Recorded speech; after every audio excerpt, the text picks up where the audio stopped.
Welcome to the Podkey summary of Ken Barlow. Today's catch-up is all about Ken Barlow, which really means talking about one of the strangest and most durable achievements in British television. He's been on Coronation Street since the beginning, but what makes him interesting isn't just the longevity.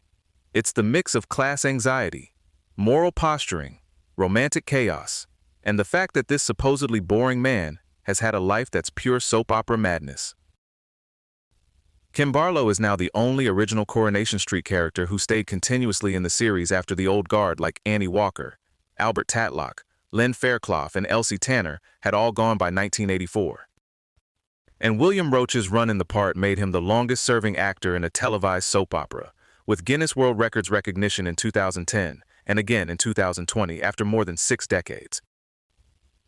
What's nice about Roach's own view of this is that he pushes back on the idea that he's just been playing one fixed thing forever.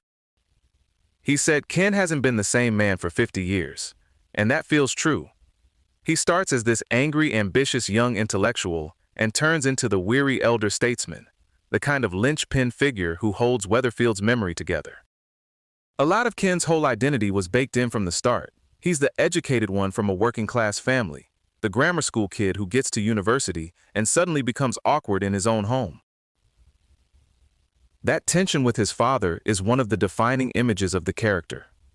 Frank Barlow eats in shirt sleeves with brown sauce, and Ken's in a tie, rejecting the sauce, and, really, rejecting what that background stands for. Critics have read him as Richard Hoggart's scholarship boy. The person education lifts out of one world without ever fully letting him belong to another. That's basically Ken's emotional weather system for decades. He wants to escape Coronation Street, but the professional success and social elevation he expects never properly arrive. So he becomes Weatherfield's social conscience instead. He's left liberal. He's in journalism. He reads The Guardian, and he's always ready with a serious opinion. But the catch is that his conscience comes with snobbery attached. He can be openly contemptuous about his neighbors, treating them as culturally or politically lacking, which makes him both principled and insufferable at the same time. Ken's reputation for being boring has always been funny, because his actual life is absurdly eventful. Between 1960 and 2007, he married 4 times and dated roughly 27 women, which is not really the profile of a man whose big hobby is quietly folding a newspaper. Roach called him a flawed, sensitive chauvinist, and that gets at the contradiction pretty well. Ken wants a traditional wife, but also seems to think his own flirting and straying should somehow be tolerated. Again and again, his relationships expose the gap between how moral he thinks he is and how he actually behaves. You see it in the affairs during his marriage to Valerie, and later to Deirdre, and even in 2009 when he tries to run off with Martha Fraser. Ken's self-image is upright, Ken's conduct, not always so much. The consequences don't stop with romance.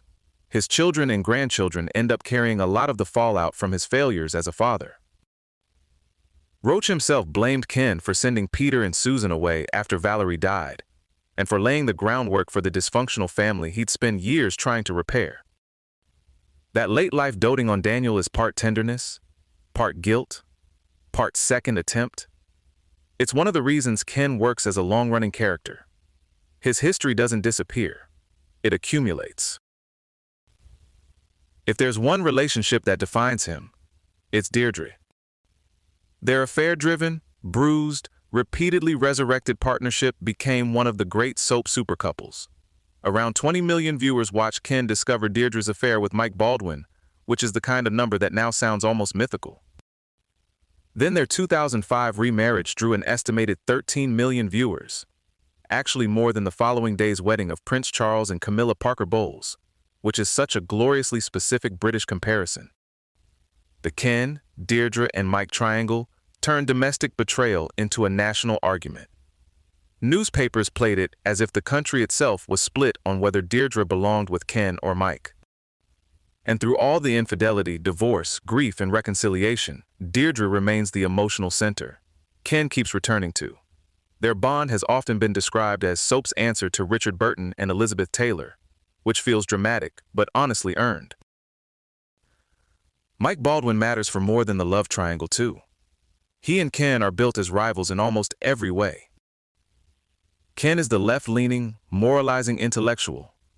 Mike is wealthy, self-made, commercial, and not especially interested in apologizing for it.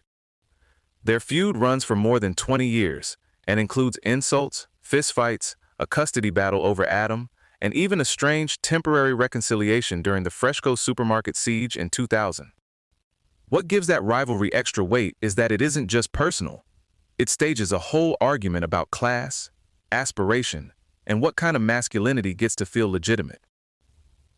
And then it ends in a completely different register, with Mike dying of Alzheimer's disease in Ken's arms in 2006. After all that warfare, the final note is intimate and unexpectedly sad. The boring man myth never really went away, even though it sits right next to 4 marriages, attempted suicide, custody battles, dysfunctional children, and a 2017 staircase attack. Roach even sued the Sun after it called Ken boring and won £50,000, though the legal costs bankrupted him.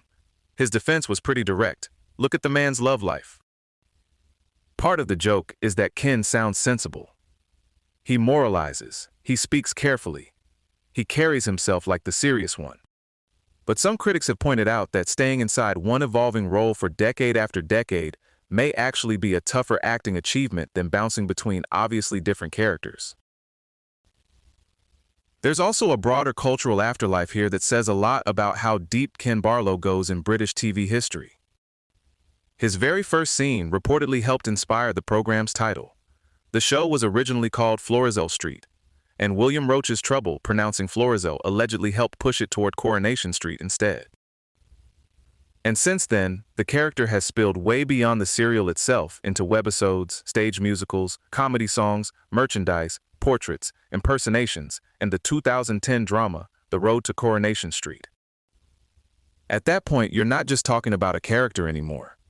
You're talking about a piece of television culture that people keep reworking, arguing over, and recognizing instantly. So that's Ken Barlow, snob, conscience, romantic disaster, family headache, national institution. For someone with a reputation for being dull, he's had an unbelievably noisy life. This episode was generated by Podkey. Create your own at podkey.fm.